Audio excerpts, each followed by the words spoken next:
नमस्ते, टीएनए में आपका स्वागत है। आज के इस वीडियो में हम पारसी समाज के लोग और उनके रहस्यमय रीति रिवाजों के बारे में जानेंगे। एक दौर था जब पारसी समाज का एक बड़ा समुदाय हुआ करता था, लेकिन बदलाव के इस दौर ने हमसे हमारे दूर कर दिए। कई ने करियर और बेहतर पढ़ाई के कारण बड़े शहरों की ओर रुख किया, तो कुछ ऐसे भी हैं जो आज भी समाज को जीवित रखे हुए हैं। बदलते वक्त ने पारसी धर्म को भी जिंदगी के नए नए खट्टे मीठे अनुभव कराए, लेकिन इनके संस्कार ही ऐसे हैं जिसके दम पर आज भी अपने धर्म और इससे जुड़े रीति रिवाजों को संभाले हुए हैं। आइए जानते हैं पारसी समाज के इतिहास और परंपराओं को। 1380 ईस्वी पूर्व जब ईरान में धर्म परिवर्तन की लहर चली तो कई पारसियों ने अपना धर्म परिवर्तित कर लिया, लेकिन जिन्हें यह मंजूर नहीं था वे देश छोड़कर भारत आ गए। यहाँ आकर उन्होंने अपने धर्म के संस्कारों को आज तक सहेजे रखा है। सबसे खास बात यह है कि समाज के लोग धर्म परिवर्तन के खिलाफ होते हैं। अगर पारसी समाज की लड़की किसी दूसरे धर्म में शादी कर ले तो उसे धर्म में रखा जा सकता है, लेकिन उसके पति और बच्चों को धर्म में शामिल नहीं किया जाता है। ठीक इसी तरह लड़कों के साथ भी होता है। लड़का भी यदि किसी दूसरे समुदाय में शादी करता है तो उसे और उसके बच्चों को धर्म से जुड़ने की छूट है, लेकिन उसकी पत्नी को नहीं। समाज का कोई भी व्यक्ति किसी दूसरे शहर या देश से यहाँ आता है तो उसके रहने और खाने की व्यवस्था पूर्ण आस्था और सेवा भाव से समाजवासी करते हैं। समाज के लोगों को एक सूत्र में पिरोए रखने के लिए इन्होंने कभी भी गलत राह नहीं पकड़ी। आज भी पारसी समाज बंधु अपने धर्म के प्रति पूर्ण आस्था रखते हैं। नव वर्ष और अन्य पर्वों के अवसर पर लोग पारसी धर्मशाला में आकर पूजन भी करते हैं। पारसी समुदाय धर्म परिवर्तन पर विश्वास नहीं रखता। यह सही है कि शहरों और गांवों में इस समाज के कम लोग ही रह गए हैं। खासकर युवा वर्ग ने करियर और पढ़ाई के सिलसिले में शहर छोड़कर बड़े शहरों की ओर रुख किया है। नव वर्ष पारसी समुदाय में बड़े उत्साह के साथ मनाया जाता है। धर्म में इसे खौरदाद साल के नाम से जाना जाता है। इन दिनों में समाज का हर व्यक्ति अपने पूर्वजों की आत्म शांति के लिए पूजन करता है।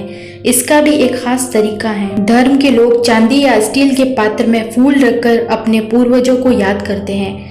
पारसी समाज में अग्नि का भी विशेष महत्व है और इसकी खास पूजा भी की जाती है। पारसी नव वर्ष का त्योहार दुनिया के कई हिस्सों में हर्षोल्लास के साथ मनाया जाता है, जिसमें Iran, Pakistan, Iraq, Bahrain, Tajikistan, Lebanon तथा भारत में भी यह दिन विशेष तौर पर मनाया जाता है। आइए अब हम जानते हैं जो पारसी समुदाय में रहस्यमय अंतिम संस्कार होता है उसके बारे में। मृत्यु।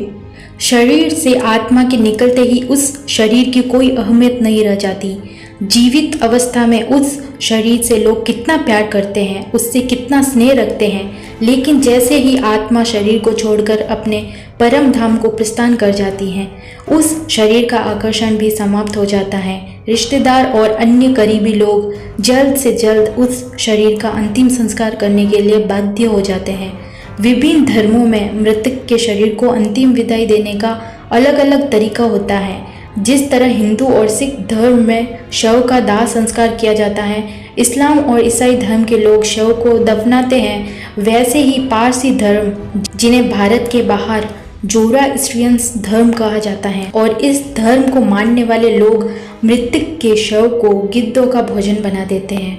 पिछले करीब 3000 वर्षों से पारसी धर्म के लोग दोख में नाशिनी नाम से अंतिम संस्कार की परंपरा को निभाते आ रहे हैं। इस परंपरा को निभाने के लिए ये लोग गिद्धों पर ही निर्भर हैं, क्योंकि गिद्ध ही मृतक के शरीर को अपना भोजन बनाते हैं। भारत में पारसी समाज महाराष्ट्र के मुंबई शहर में ही रहते हैं, जो टावर ऑफ साइलेंस पर अपने संबंधियों के शवों का अंतिम संस्कार करते हैं। टावर ऑफ साइलेंस एक तरह का गार्डन है जिसकी चोटी पर ले जाकर शव को रख दिया जाता है, फिर गिद्ध आकर उस शव को ग्रहण कर लेते हैं।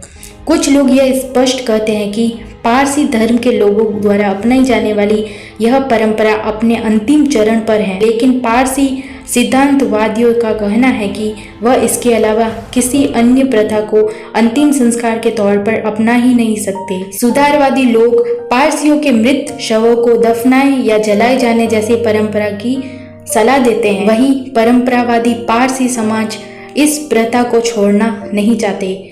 परंपरावादी पारसी अपनी जगह सही है, क्योंकि परंपरा से खिलवाड़ करना इतना भी सही नहीं है। वहीं सुधारवादियों का कहना कि अंतिम संस्कार के रूप में विकल्प का चयन कर लिया जाना चाहिए। गिद्धों की घटती संख्या को देखकर सही मालूम होता है। इस बहस का अंत वक्त के साथ ही हो सकता है। आपकी क्या राय है इस मामले में? आपको इस समाज के बारे में जानकर कैसा लगा?